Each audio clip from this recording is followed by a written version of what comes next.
મહારાજે શિક્ષાપત્રીમાં આપેલા નિયમોની કેટલી જરૂરિયાત છે? ભગવાનની આજ્ઞા અને ગુરુના રાજીપામાં અક્ષરધામ રહેલું છે. સત્સંગ દીક્ષામાં મહંત સ્વામી મહારાજ જે રીતે કિશોરો માટે આદેશો આપે છે કે બધામાં આપણે શિક્ષાપત્રી અને મહારાજને પૂછવું તો આપણી રક્ષા કરે. તિલક ચાંદલો એ રક્ષા કરે છે.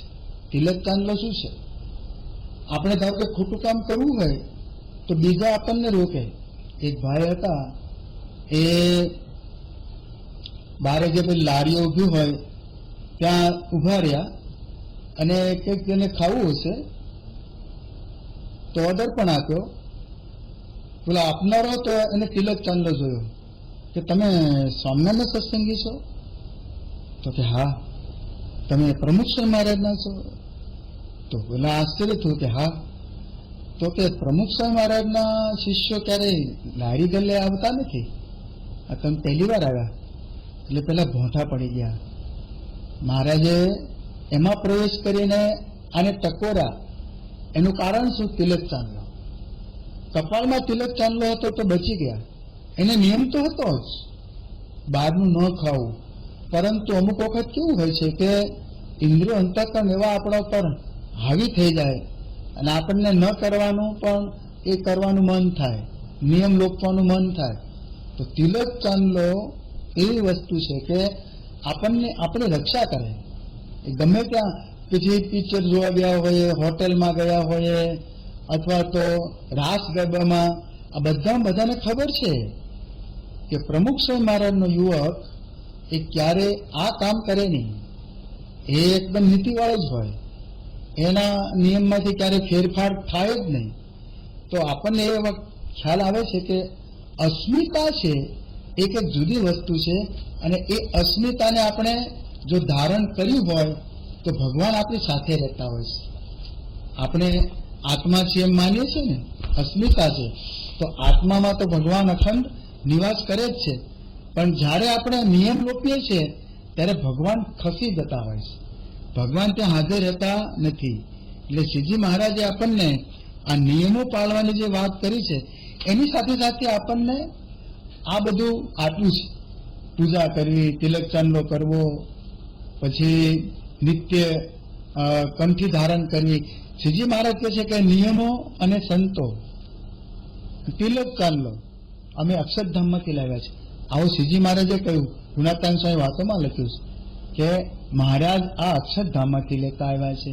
તો આપણે કેટલા ભાગ્યશાળી છીએ કે આપણને આવો એક માયા પરનું તત્વ તિલક ચાંદલો એ આપણે કરવાનું ભાગ્યમાં આવ્યું છે.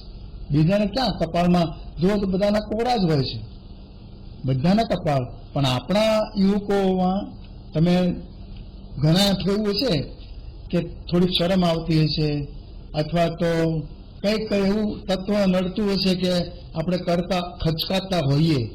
પરંતુ હમણે જે વાત કરી વક્તાએ એ રીતે જો જોઈએ તો આપણે તિલક ચાંદલો કરવો જ. આ પ્રવચનને જો આપણે ઘૂંટીએ તો આપણને ખ્યાલ આવશે કે એ આપણી રક્ષા કરે છે, બધી રીતે રક્ષા કરે. અને વધારેમાં વધારે સારું શું? ગુરુ રાજી થાય, બસ એમનો રાજીપામાં અક્ષરધામ આવી જાય. આપણે કોઈ સાધન કરવાના ન રહે. હવે સામાન્ય સાધન, બહારનું ન ખાવું, તિલક ચાંદલો કરો, પિક્ચર ન જોવા, સાવ સામાન્ય આટલા બધા નિયમો છે. એમાં અક્ષરધામ મળતું હોય તો કેવું આપણે સહેલું કરી નાખ્યું ભગવાન સ્વામિનારાયણે. ગુરુ આજ્ઞા એ જે કરે તે આપણા કલ્યાણ માટે થઈ જતી હોય છે. એટલે આ જો આપણે વિચારીએ તો વિદેશના છોકરાઓ, બાળકો એ બધાના જીવનમાં આપણને આ બધું જોવા મળે. બાપા સાનો જે હતા, લગભગ 2007 સપ્ટેમ્બરનો પ્રસંગ છે. એ વખતે બાપા ઠાકોરજી જમાડો બિરાજ્યા. એ વખતે બાળ પ્રવૃત્તિનો અહેવાલ છે, તેના કોર્ડિનેટર છે દીપકભાઈ, એ આપતા હતા અને ચેતનભાઈ બંને આપ્યો રિપોર્ટ. પછી બાળકોના એવો પ્રેરક પ્રસંગો કહેવા માંડ્યા. બાપા એટલા બધા રાજી થયા. એક વૈભવતા નામના બાળકનો પ્રસંગ કયો કે એ બાળકને બાસ્કેટબોલના રૂલ્સની લેખિત પરીક્ષા આપવાની હતી. એને ઉત્તરો લખ્યા, એમાં 2 પ્રશ્નો ભૂલ કરી હતી એનો એને ખ્યાલ હતો, પ્રશ્નમાં એને ભૂલ કરી એનો ખ્યાલ હતો. પેપરો ટીચરે તપાસ્યા, એમાં એક જ પ્રશ્ન ખોટો આપ્યો.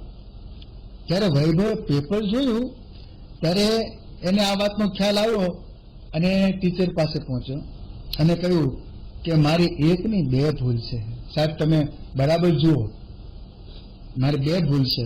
ટીચરે જોયું તો એવું જ હતું, ખરેખર 2 ભૂલ હતી, પણ એને એવી પ્રામાણિકતા જોઈ અને તિલક ચાંદલો જોયો કપાળમાં. એને થયું કે આ હોલી મેન, આ તો પવિત્ર બાળક છે. બાળક એટલે તેને વધારે આશ્ચર્ય અને આનંદ થયો અને પૂછ્યું તું આવા મૂલ્ય ક્યાંથી શીખ્યું, કે આટલા સરસ તું તારું જીવન છે, મને તો બહુ ગમ્યું, કે તું આવું ક્યાંથી શીખ્યો. તો એને કહ્યું, વૈભવે કહ્યું કે હું પ્રમુખ સ્વામી મહારાજની બાળ સભામાં જાઉં છું. પછી એ શિક્ષક કહે છે આ કપાળમાં છે એ શું તારે ચિહ્ન શાનું છે? તો કે અમને અમારા ગુરુએ આજ્ઞા કરી છે કે તમારે તિલક ચાંદલો કરવો. તો એનાથી અમારા મનમાં જે કંઈ ભાવનાઓ જાગે છે બહુ પવિત્ર હોય છે, અમે ક્યારેય ખોટું કરી શકતા નથી, એને કરવા ઈચ્છા પણ ન થાય. અમારા ગુરુ અમને યાદ આવી જાય છે, કારણ કે એ અમારા સર્વકર્તા છે. એ સફળતા નિષ્ફળતામાં એ બધું અમે અર્પણ કરી દઈએ છીએ, કારણ કે એમને કહેલા માર્ગ પર અમે ચાલીએ છીએ. અમે ખોટું બોલતા નથી, ખોટું કરતા નથી. એટલે શિક્ષક બહુ રાજી થયા. એને અમને કે આવા મૂલ્યો બાળ સભામાં શીખવાડવામાં આવે છે અને એ ખરેખર બધાને બાપા જમતા હતા. બાપા એટલા બધા રાજી થયા. પછી તો બીજે દિવસે બાપાએ કહ્યું બાળકને બોલાવજો, અને બાપા પાસે એને લાવ્યા. બાપાએ ખૂબ આશીર્વાદ આપ્યા, રાજીપો દર્શાવ્યો કે ખરેખર આપણો તો રિપ્રેઝેન્ટેટિવ કહેવાય આપણી સંસ્થાનો. જો એ બાળકે ખોટું કર્યું હોય અને એ રીતે જો તો એકવાર ધારો કે પસાર થઈ જાય એની ભૂલમાંથી કે ન ગયો હોત, આમાં તો એક ભૂલ આપણે રાજી થઈ અંદર કે ભગવાને બચાવી લીધો, એક ભૂલ જ. પણ આને એમ થયું કે ના, આપણે સાચું કહી દેવું જોઈએ. તો એના જે નૈતિકતા છે અંતરમાં એ એની બહાર આવી, અને એ પછી એ દર વખતે એ એવો જ રહે બીજા બધા કાર્યમાં. ધારો કે એ મોટો થાય પછી કંઈક એ પોતે વેપાર ધંધો કરે, નોકરી કરે, એ બધામાં એને એ રહે જ, કારણ કે પહેલેથી એને એવી ટેવ પાડી છે. તો બાપા એટલા બધા રાજી થયા કે હવે તું આ જે વસ્તુ છે એ જીવનભર સત્યને તું વળગી રહેજે, તો ભગવાન તારી બધી રીતે રક્ષા કરશે. કારણ કે ભગવાન છે ને એ સત્ય કહેવાય છે. આપણા તો મહંત સાહેબ મહારાજે લખી દીધું છે કે સત્યની વ્યાખ્યા શું, કે સત્ય એટલે આત્મા, સત્ય એટલે પરમાત્મા, સત્ય એટલે ગુરુ જે આપણા છે તે સત્ય છે, અને સત્શાસ્ત્ર જેટલા ભગવાન સંબંધી શાસ્ત્રો છે, ભાગવત વગેરે, પ્રજ્ઞામૃત સ્વામીની વાતો, એ બધા સત્ય છે. એટલે એનો સંગ કરવો, સત્યનો સંગ કરવો એ સત્સંગ. એટલે જો આપણે આ સત્યનો સંગ કરીએ, ભગવાનનો સંગ કરીએ, તો એ સત્સંગી કહેવાય. મહારાજ આપણી સાથે ને સાથે રહેતા હોય છે. બાપા નૈઋબી હતા ત્યારે એક સુકેતુ નામનો યુવક છે ને, એને બાપાને કહ્યું કે બાપા આ યુવકોનું જીવન એવું છે કે એને જોઈને આફ્રિકનોને પણ પ્રેરણા મળે છે. બાપાએ આપણને આજે કંઠી બાંધી છે, તિલક ચાંદલો કરવાનું રોજ કહ્યું છે, એ શાના માટે કે સમાજમાં તમે કંઈક જુદા છો. જેમ ગુણાકાંત સ્વામીએ વાતોમાં લખ્યું છે કે ઘેટા બકરા ચારતો હોય તો એ બધાને શું સમજે છે, આ બધા ઘેટા બકરા છે, હું માણસ છું, પોતાને જુદો માને છે ને, એમ આપણે પણ આ સમાજમાં રહીએ છીએ. તિલક ચાંદલો અને આ બધું વ્યવસ્થિત નિયમ પાળીએ તો આપણે મનમાં એવો કેફ રાખવો જોઈએ કે હું આ બધા કરતા જુદો છું. જેમ પેલો ભરવાડ બધાને પશુ જેવા જાણતો હોય છે, એ પોતાને જુદો માને, માણસ માને, એમ આપણે પણ કંઈક જુદા છીએ અને ખરેખર જુદા છીએ. જુદા આમ માનવાનું કંઈ એમ પરાને માનવાનું નથી. કોનો આશરો થયો છે, કોનો યોગ થયો છે, કોણ પ્રાપ્ત થયા છે, એ પ્રાપ્તિના કેફમાં, એટલે મહંત સ્વામી મહારાજે આ સત્સંગ દીક્ષામાં લખ્યું છે, તત પ્રાપ્તિ ગૌરવાન નિત્યમ સત્સંગ આનંદ આપનુયાત.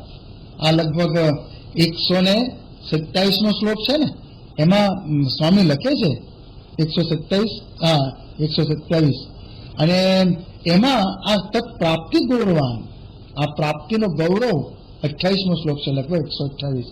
તો આપણે જો આ વિચાર આવે ને રોજ પ્રાપ્તિનો વિચાર, તો આપણે આ તિલક ચાંદલો કરવાનું કહેવું ન પડે, કે તમે સાચું બોલજો કહેવું ન પડે, તમે બહારનું ખાતા નહીં કહેવું ન પડે. બાપાને ગમે છે અને મોટા પુરુષની રુચિ છે કે આપણું જીવન શુદ્ધ રહેવું જ પડે, અને ડુંગળી લસણ ન ખવાય, હિંગવાળું ન ખવાય. હવે બહારનું હોટલનું ખાતા હોય એને કેવું બનાવ્યું કોને ખબર છે? આપણને કંઈ ખબર નથી કેવું છે. આપણે જે 92માં યોગી શતાબ્દી ઉજવ્યો ગાંધીનગરમાં, એ વખતે સ્વયંસેવકો ઠેર ઠેરથી આવેલા. તો મુંબઈથી એક યુવક એ આ સેવામાં આવ્યો, એ સોની મહાજન હતા અને અહીંયા સગા રહેતા હતા. તો એ બધી આપણે કરતા હોય, સોનું લઈને અહીંયા આપે અને વેચે અને એના પૈસા લઈને બધું થતું હોય. તો એ વખતે એ થોડુંક લાવેલા સાથે સોનું, અને એને જોઈને સોની છે ને એવું જાણી અને એ એક ગઠિયો એની સાથે ચડી ગયો, અને એને પાછી એમ વાતો ચીતો આ તે મોટી મોટી એ જ ડબ્બામાં એની સાથે એ લઈ લીધી સીટ એને ગમે તેમ કરીને. તે પછી એકદમ ફ્રેન્ડશીપ બંધાઈ ગઈ. પછી કહે છે કે આપણે સ્ટેશન આવ્યું એટલે ફ્રૂટી મગાવી, તો કે હું બહારનું કંઈ પીતો જ નથી. બહુ આગ્રહ કરો પેલા, બહુ આગ્રહ. અરે કે આમાં શું વાંધો છે, આ તો તૈયાર માલ છે, એમાં કંઈ બીજું હોય નહીં, આ તો પેકિંગ એવું છે કે કોઈ અડે જ નહીં, મશીનથી જ પેક થયું હોય બધું, એમાં કંઈ પ્રશ્ન નહીં કે. એટલે પહેલો એકદમ ભોળવાઈ ગયો અને એને પીધી, ફ્રૂટી પીધી, ફ્રૂટી. પછી થોડીક ક્ષણમાં એક ગજગસાટ ઊંઘી ગયો. એમાં એને એટલું બધું કંઈક ઝેરી તત્વ મૂક્યું છે, ઊંઘાડી દીધો એને એકદમ બેભાન જ, એનેસ્થેસિયા આપે ને એવો. તે બધું ખંખેરી ગયો. રાત્રે જે કંઈ સોનું હતું, પૈસા હતા, એ બે કાકી એમાં બધું લઈ ગયો. પછી જ્યારે યાર્ડમાં અમદાવાદ આવી ટ્રેન, અને બધું સાફ સુથરી વાળા આવ્યા ને ત્યાં મળતું જેવું પડ્યો હતો. એટલે પછી એને પોલીસને જાણ કરી. પોલીસે પછી તપાસ કરી, એને લઈ લીધો, નીચે ઉતાર્યો અને સુવાડ્યો. ત્યાં હજી આંખો બંધ જ હતી, બેભાન અવસ્થામાં જ હતો. પછી બધું તપાસ્યું, ખિસ્સા ને બધું એમાંથી પાકીટને, એમાં એક એડ્રેસ નીકળ્યું, ટેલિફોન નંબર નીકળ્યો એના સગાનો, અમદાવાદ લખેલું. પછી અમદાવાદ એને બોલાવ્યા સગાને અને કહ્યું કે તમારો આવ્યા છે કોઈ ભાઈ, એને લઈ જાઓ. અને એ ઉપાડ્યા અને પછી એને દવાખાનામાં દાખલ કર્યા. ત્રીજે દિવસે એ દવાખાનામાં એના આંખ ખોલી. ડોક્ટરે એનું જે ઘેન ઉતારવા માટેની બધી દવાઓ આપી છે, એ ઘેન ઉતર્યું અને આંખ હું ક્યાં છું અને તું હવે દવાખાનામાં છે. એને પછી આખી વાત કરી કે આવું થયેલું ટ્રેનમાં. જો નિયમ લીધું હોય એ શીર સાથે પાડવાનો, ગમે તેવો એ પેલો સામેથી કે આ લો, ફલાણું લો, ઢીકણું લો, એમાં કંઈક ને કંઈક એ મેળવી જ દેતા હોય છે. એટલે આપણી સુરક્ષા પણ આમાં રહેલી છે નિયમમાં. આપણા પ્રાણની સુરક્ષા, જીવનની સુરક્ષા, સત્સંગની સુરક્ષા, કેટલી બધી સુરક્ષા રહેલી છે. તો આ નિયમો આપણે યુવકોએ અવશ્ય પાળવા. સત્સંગ દીક્ષા અને શિક્ષાપત્રી, આ બે ધોરણો એ આપણા માટે એટલા બધા સ્વામી ઉપર મૂક્યા છે કે એનું ઉલ્લંઘન કરીને ક્યારે બારે પગલું ભરવું નહીં. એમાં જ આપણે રીચા પચા રહેતા હોય ને, તો હંમેશા મહારાજ ને સ્વામી એ આપણી સાથે રહે છે.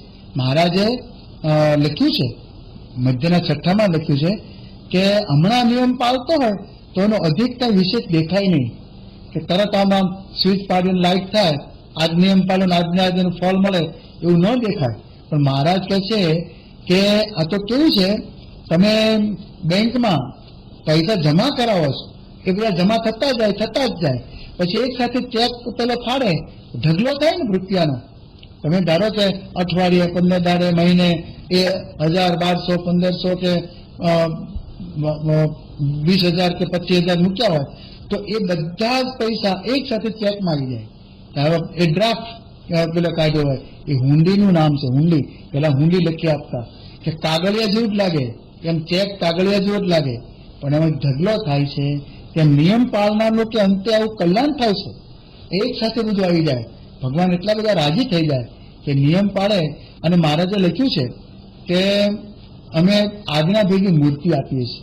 અમે જે જે કંઈ નિયમો આપીએ છીએ એ પાળતો એની ભેગી અમે મૂર્તિ આપી દઈએ છીએ. એ મૂર્તિ તમારી રક્ષા કરે છે. રક્ષામાં જાય છે. મહારાજ ગુણાતાન સ્વામી કહ્યું કે પતંગ ઉડાડે છોકરા તો કે ગમે તેટલો કે 1 કિલોમીટર 2 કિલોમીટર દૂર ગયો હોય, એટલો લાંબો દોરો હોય, પણ દોરી આપણે હાથમાં છે તો પતંગ આપણા હાથમાં જ છે. અને આપણી નજીક પતંગ પડ્યો હોય પણ કપાઈ ગયેલો હોય તો, પતંગની સાથે દોરી લાગી જ ન હોય તો, ગાંઠ વાળી જ ન હોય તો ભલે નજીક પડ્યો હોય પતંગ તો પણ લાખ દાવ છેટે છે. એમ નિયમ પાડે છે. એ મહારાજ કે છે અમારથી ભલે લાખ દાવ છેટો હોય તો પણ એમ અમારી સમીપ જ છે અને અમારી સાથે રહેતો હોય અને નિયમ ન પાળતો હોય તો લાખ દાવ છેટે છે.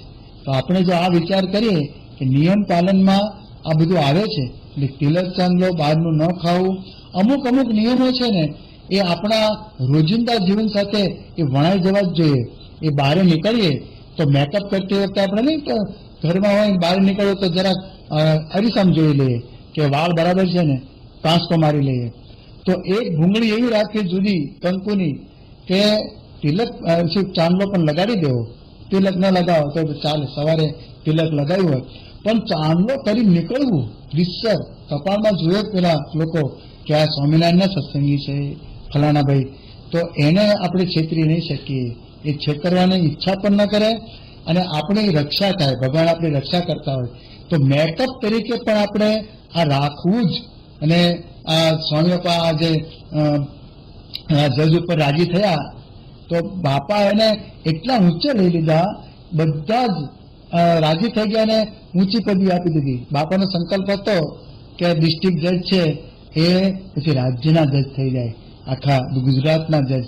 તો આ રીતે એને પણ બાપાએ આવી રીતે પ્રમોશન અપાવ્યું. તો એ નિયમો એક પણ પૈસો ખોટો લેતા નહીં. તો આવા જો આપણે અત્યારથી નિયમો પાળ્યા હોય ને તો બાપા બહુ રાજી થતા હોય છે. આપણે યુવક મંડળમાં આ બધું શીખવતા હોય છે. એટલે યુવક મંડળની સભામાં નિયમિત આપણે હાજરી આપી, એમાં આ બધું રહેલું છે. આપણે એમ થાય કે ગયા તો શું, ન ગયા તો શું, એમ નહીં. આવવું જ અને શાંતિથી બેસવું અને જે કંઈ વાતો થાય છે એને બધી આત્મસાત કરવી. જો આપણે આત્મસાત ન કરીએ તો બધું ઉપરથી વળ્યું જાય. અને અત્યારે તો લોકડાઉન હતું એટલે ઓનલાઈન સભા થતી હતી. ઓનલાઈનમાં તો આપણે બધા જોડાઈ જઈએ જ છીએ, પણ હવેથી મંગળવારની સભા થશે એ હવે ઓફલાઈન થશે, હાજરા હાજર થશે. સંતો અમે આવીશું ત્યાં. તો આવી રીતે હવે આપણી સંખ્યામાં વધારો થવો જોઈએ પણ ઓછા ન રહેવા જોઈએ. જેટલા આપણે આવીએ છીએ આપણે બધા આજુબાજુ જોઈ લેવાનું કે કોણ નથી આવ્યો, એને કહી જ દેવાનું કે ભાઈ સ્વામી તને યાદ કરતા હતા તો કેમ નથી આવ્યો. એટલે એને કહી દેવાનું, અમારું નામ લઈને જ કહેવાનું કે સ્વામી યાદ કર્યા હતા. તો હવે આ રીતે જો આપણે કરીશું તો બાપા પણ રાજી થશે. આ નિયમો છે. આજે અમુક નિષેધના નિયમો આવશે અને અમુક પાળવાના નિયમો. તો આ પાળવાના નિયમ આવ્યા કે આપણે આ કરવું, વિધિ અને નિષેધ આ કરવાનું છે. તો જેવું અઠવાડિક સભા આવી એમાં આપણે ઉત્સાહથી બરાબર સમયસર આવી જ જવું, વહેલા આવી જવું, વહેલા પહોંચી જવું, બેસી જવું. તો સંતો જેમ આવી જતા હોય છે ને સમયસર, તો આપણે શું કરીએ, ધીમે ધીમે બધા ભેગા થતા જાય એમ આવતા જઈએ છીએ. એમ નહીં, પહેલેથી જ બેસી જવાનું. તો આ બધા નિયમો છે એ નિયમો જો અત્યારથી આત્મસાત કરીશું તો બાપા પણ રાજી થશે અને સદગુરુ સંતો રાજી થશે. મહંત સાહેબ મહારાજ ખૂબ રાજી થશે. એ જાણે છે કે ફલાણા ભાઈ, ફલાણા યુવક એને આ નિયમ પાળ્યો. એ તો અંતર્યામી છે, સર્વજ્ઞ છે. આપણે કહીએ છીએ ને એ તો દિવ્ય પુરુષ છે. એ ક્યાં નથી, કણકણમાં છે. આપણું બધું જ જુએ છે, જાણે છે અને આપણને અંદરથી ટોકે પણ છે. એ આપણને અંદરથી સજાગ પણ કરે છે. ક્યારેક આપણનેથી લોપ થઈ ગયો હોય ને તો આપણને અંદરમાં જો 3 વાર તો એ ટકોરા મારે જ છે કે પાછો વળ, પાછો વળ, પાછો વળ. એ આપણને કહેતા જ હોય છે, પણ આપણે એવા અંધ થઈ ગયા હોય ને એટલે પાછા વળતા નથી, પછી આપણે દુઃખી થઈએ. એટલે આપણે જો આ નિયમો પાળીશું, આ બધા જેના નિયમો છે, આપણી અસ્મિતા છે અને બાપાનો રાજીપો છે. શ્રીજી મહારાજે કહ્યું કે નિયમમાં જ અક્ષરધામ. આજ્ઞા અને ઉપાસના બે પાંખો છે. એક કપાઈ ગઈ તો અક્ષરધામમાં જવાય જ નહીં. એ આજ્ઞા પાળવી જ પડે તો જ અક્ષરધામ મળે.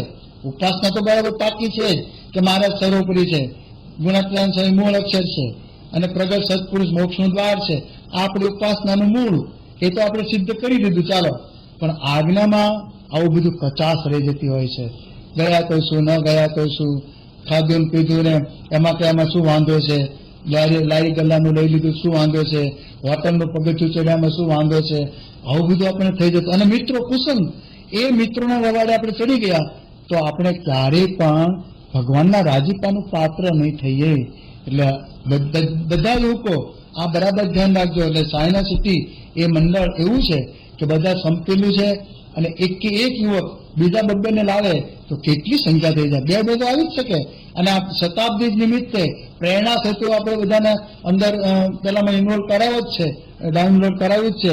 તો હવે એ લોકોને આપણે આ પ્રેરણા આપવાની. આપણા મિત્રો હોય, યુવકો હોય, આપણી સાથે બેઠક ઉઠક હોય, આમાં સાથે ફરવા જતા હોય, એને કહો હાલો અમારા મંગળવારની એક સભામાં તમે આવી જાઓ. તો બોલાવવાના જ, હેત પ્રીત કરી સંતોની મુલાકાત કરાવી દેવાની, પછી તમે છૂટા. એ મિત્ર તો છે જ તમારા. પણ હવે આવું નક્કી કરો કે આપણે આ પ્રેરણા થતું તો અપાવી, પરંતુ આ પછી હવે આપણે એને સત્સંગી કરવો છે, આ ટાર્ગેટ. તો આ જો થશે તો બાપા પણ બહુ રાજી થશે. મહારાજ સાહેબને પ્રાર્થના કરીએ કે આપણને આવું બુદ્ધિ શક્તિને બળ આપે. શ્રી સ્વામિનારાયણ ભગવાનની જય.